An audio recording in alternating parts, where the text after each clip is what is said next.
Our season total, 5,066. We broke the 5,000 mark, you guys. Cheers. Hey, that's pretty cool, man. Parker had only one chance to save his $1 million gold haul, and it meant risking everything. Just like in Shawshank Redemption, he was staring down a 50-foot drop, knowing that one wrong move could send his 63-ton machine tumbling. Could Parker pull off the impossible and turn this disaster into his greatest victory? Tune in, because what happened next made the U.S. government to start studying his methods and applying them in Homeland Security. A wall of water waiting to collapse. The pressure was on. If Caden hadn't caught that break in time, their pump would be underwater, and shutting down would have been the only option. Parker worked fast, pushing the edge wider, trying to reinforce the dam before it decided to betray him again. Every inch he pushed forward, the risk climbed higher. One wrong move and his dozer wouldn't just tip, it would be buried under a wall of water and mud. 90 minutes in, the repairs looked solid, the pump was still in place, and they hadn't lost a second of mining time.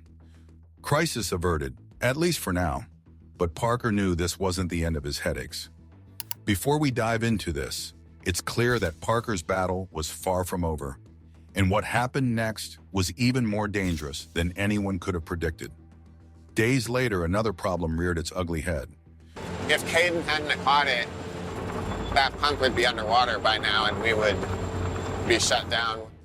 Reinforcing the dam was supposed to be Mitchell's job, but with his crew out in the middle of nowhere, Parker had to step up. The issue? The water wasn't flowing out of the culvert like it should have.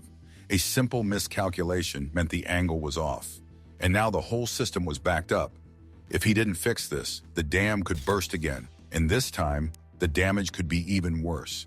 He needed that 30-foot pipe to lie flat, but any digging around it could weaken the entire structure. One wrong move and he'd be watching the whole thing collapse in real time.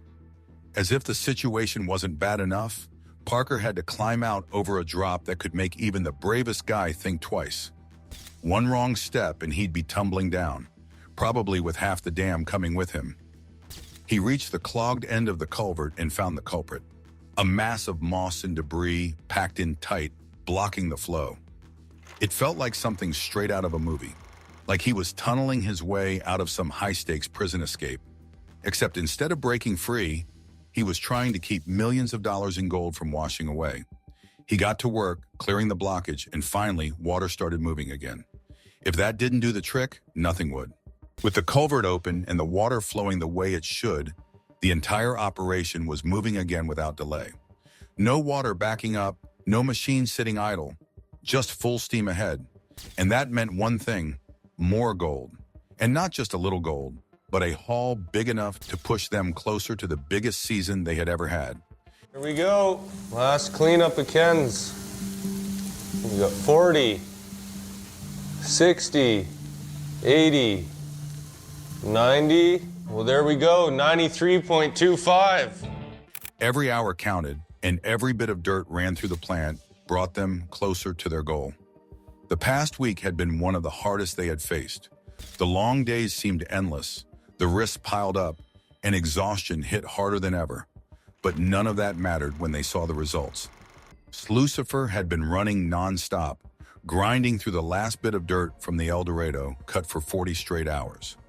40 hours of pure determination, of pushing the machines to their limits, of trusting that all the work they put in would pay off.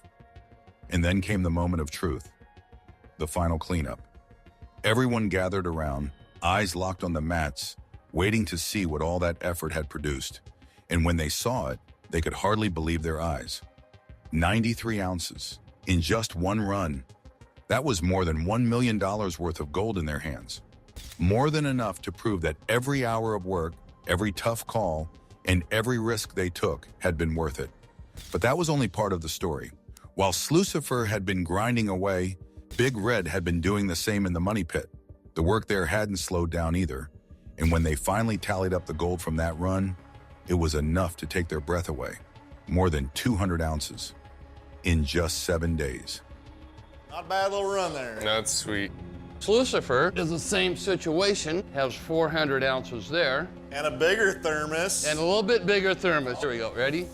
A haul like that was the kind of thing miners dream of, the kind of week that could turn an entire season around. It wasn't just a good run, it was a record-breaking week. The kind of week that proved just how much was still left to be found in that ground. But there was no time to celebrate for long. This wasn't over. They were just past the halfway mark, and the real question was whether they could keep this pace up. Parker stood still, staring at the pile of gold in front of him. Just a few weeks ago, things had looked completely different. The water had nearly swallowed up everything they had worked for. There had been a moment when it seemed like the entire season was slipping through his fingers, like all their hard work had been for nothing. But now they were looking at numbers that proved that they had fought their way back. More than 2,800 ounces already in their pockets. That was a number that spoke for itself. A number that proved every sleepless night, every exhausting day, and every single risk had led to something real. Something that was worth it. But the truth was, gold mining was never easy, and it never stayed steady for long. Parker had stopped the water from ruining everything, but his biggest struggles weren't just in the mine. A teenager who took over the mining world, Parker Schnabel didn't stumble into gold mining by accident. It was practically in his blood. Born in the wild landscapes of Haines, Alaska, he was raised in a family where digging for treasure wasn't some childhood fantasy. It was a way of life. His grandfather, John Schnabel, ran the Big Nugget mine. And he wasn't just a visitor, he was a sponge, soaking up everything from the weight of gold dust to the roar of heavy machinery. By the time most kids were figuring out their multiplication tables, he was already maneuvering massive equipment, barely able to reach the pedals, but determined to master the craft. His playground was a mine, and his toys were bulldozers. School? Sure, he went, but classrooms could never compete with the rush of striking gold. Even as he played varsity basketball and aced his studies, the pull of the mining world was too strong. College was an option. He even considered studying geology. But why sit through lectures when real experience was right in front of him? Instead of spending thousands on tuition, he gambled his college fund on his own mining operation. An investment opportunity. Wow. Muy grande. And is this like a cooperative? Are they all part owners, or is it a corporation? That kind of risk wasn't something a normal teenager would take, but he had no interest in being normal. He had bigger things in mind. At only 16, he took over daily operations at the Big Nugget mine after his grandfather stepped aside. That meant leading a crew of grizzled, seasoned miners, some old enough to be his father, some who had likely been working in the dirt since before he was born. They could have laughed him off. Instead, they watched as he put in the sweat, the hours, and the grit to prove he wasn't just some rich kid playing pretend. He meant business, and that became clear fast. Then came the cameras. In 2010, Discovery Channel's Gold Rush hit TV screens, turning mining into must-watch reality television. Viewers couldn't get enough of the struggles, the victories, and the tension that came with chasing gold in the unforgiving terrain of Alaska and Canada. He was an instant standout. Unlike some of the older, more seasoned miners, he was young, fearless, and ready to take risks. Fans watched as he went from an ambitious teen to a legitimate mining powerhouse. And by season 4, he made a move that shocked everyone. He left the family mine to carve out his own empire in the Yukon. With his savings on the line, he leased land, bought equipment, and set out to prove he could do more than just run a family operation. He could build his own. And did he ever? That first year as an independent miner, he pulled over 1,000 ounces of gold from the ground. Not bad for a guy who couldn't even legally drink yet. That moment solidified his reputation. He wasn't just some TV personality cashing in on reality show fame. He was the real deal. His success didn't stop with the original show. I wasn't going to let anybody hold me back. And that's why every time there was an issue, I let people know. We fire people. You left early, you're fired. People quit. 1 day notice, that is. The spin-off, Gold Rush, Parker's Trail, followed him as he pushed even further, exploring historic gold trails and testing his skills in some of the world's most unforgiving environments.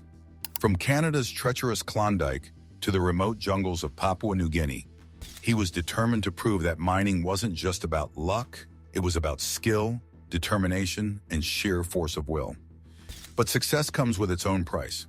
While he dominated the gold business, his personal life took a hit. He once had a relationship with Ashley Yulee, an Australian veterinary nurse who even worked with him on the show. But in the end, his relentless focus on mining left no room for much else. The relationship ended, and he admitted that work always came first, whether he liked it or not. That's the thing about building an empire. Something always gets left behind. By the time he hit 30, Parker had accomplished more than most people twice his age. With millions in gold under his belt, countless hours of television documenting his every move, and a legacy already cemented in the mining world, he still wasn't slowing down. He's hinted at wanting a life beyond television someday, maybe even starting a family. But for now, the only thing that matters is the next big dig, the next rich vein, the next challenge waiting in the dirt. Starting a gold mine was one thing, but staying on top meant taking even bigger chances and working harder. The wildest bets ever made on Gold Rush.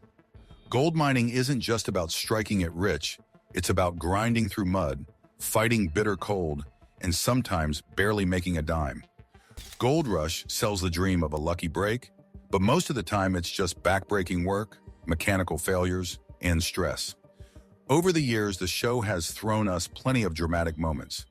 But let's be honest, some of these miners made some wild bets, and not all of them paid off. Take Season 3. Todd Hoffman's crew pulled out 803 ounces of gold. Sounds impressive, right?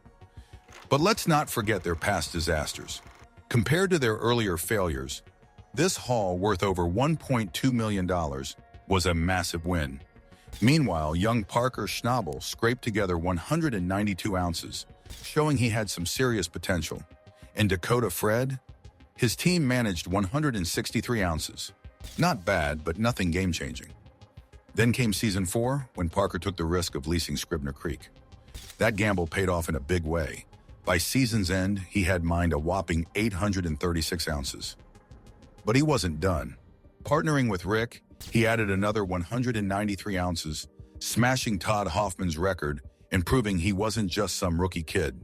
We're going to be firing up an unknown plant here to try and finish things out, which has always given us a little grief in the past. Fast forward to Season 5, and he was on fire.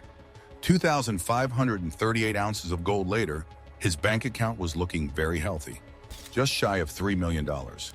Even the Hoffmans, despite their infamous missteps, managed 1,349 ounces, bringing in about $1.6 million.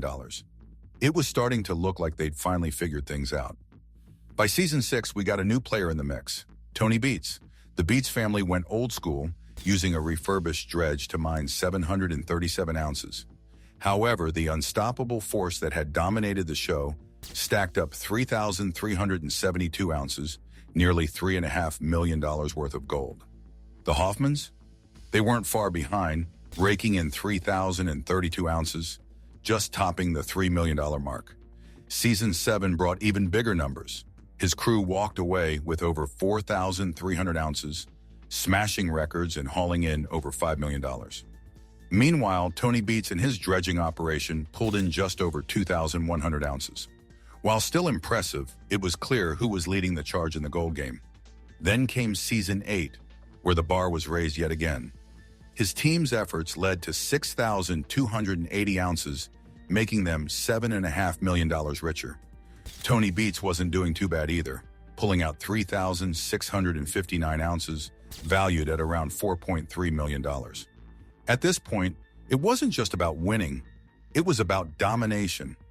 Season 9 saw an even crazier goal, 7,000 ounces. That target was not only reached but surpassed, hitting 7,427 ounces, worth nearly $9 million, cementing a reputation as the show's top dog. You know, and so people that give it the effort and that take chances, they deserve a certain amount of credit. Without him, there wouldn't have been a gold rush. Rick Ness, he barely made it past 1,000 ounces. But at least he beat his personal goal. Tony Beets, despite big plans, fell short of his target, managing just under 4,400 ounces. By Season 10, the streak continued. Even though the total came in 204 ounces short of the previous record, smart decisions resulted in an extra $1 million. With over 7,200 ounces mined, The final pocketing was nearly $11 million. Meanwhile, Rick Ness struggled in Duncan Creek, facing permafrost and a serious lack of gold. His haul? Just 547 ounces, barely enough to stay afloat. Tony Beats, after relocating his operation, pulled in 2,259 ounces, showing he still had a fight left in him. With so much money at stake, every season pushed Parker and the others to their limits. But in gold mining, even the best can lose everything in a second. The biggest gold rush wins ever recorded. Season 14? That's when experience and drive really paid off. Aiming for 5,000 ounces, the total haul instead reached 7,381 ounces, worth nearly $15 million. That's almost 150% of the original goal. Tony Beats, meanwhile, set his sights on 6,000 ounces, but ran into trouble when his son Kevin stepped away. He still managed to pull in 3,053 ounces, worth over $6 million. Rick Ness, after taking a year off, returned with a 1,000-ounce goal and managed 1,125 ounces, making $2.25 million. The rise has been nothing short of impressive. Season after season, he has proven that success is not just about luck, it's about intelligence and grit.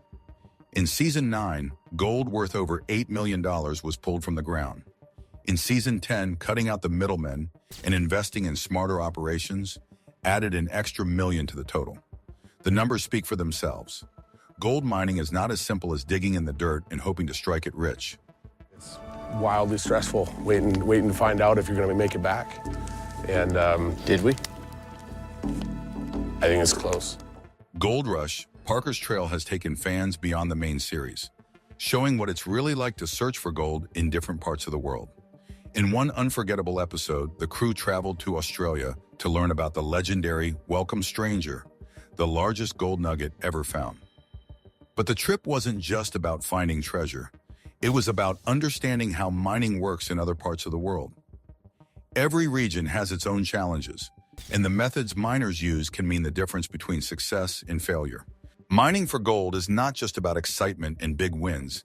It's a brutal battle against nature, equipment failures, and unpredictable setbacks. A miner can spend days, weeks, or even months without finding anything, only to hit a jackpot that changes everything. This industry throws everything it has at those who dare to take it on. Machines breaking down, employees quitting, and weather destroying months of hard work. In Season 11, an entire operation nearly drowned when a massive flood threatened to wash away everything. But he wasn't the only one dealing with the chaos. Tony Beats, one of the toughest miners on the show, managed to turn one of his best seasons yet after striking gold at Paradise Hill. While some struggle to stay afloat, others rise higher than ever. 300, 340, 350, 360, 370, 390, 460, 463.94. What keeps people coming back to Gold Rush season after season is not just the gold. It's the determination, the grit, and the sheer willpower these miners show. The top miner is always pushing harder, setting new records and proving he belongs among the greats. The Hoffmans, despite their many failures, refuse to give up, always searching for their next shot at success. And then there's Tony Beats, the legendary miner who continues to prove that old-school dredges still have a place in modern gold mining. Every season there are risks, battles, and unexpected turns that keep fans glued to the screen. There's no guarantee in gold mining. One wrong move, one bad decision, or even one unexpected storm can wipe out months of work. But that's what makes Gold Rush so captivating. Nothing is ever certain, and the stakes are always sky high. Every miner knows that fortune can change in an instant, and that's why they keep digging, hoping that the next bucket of dirt will be the one that changes their lives. Did Parker take a brilliant risk to save his gold, or was it pure recklessness that could have ended in disaster? Some say it was genius, others say he got way too lucky. But what do you think? Should miners push the limits like this, or was this a gamble too far? Let us know your thoughts, and don't forget to like and subscribe for more.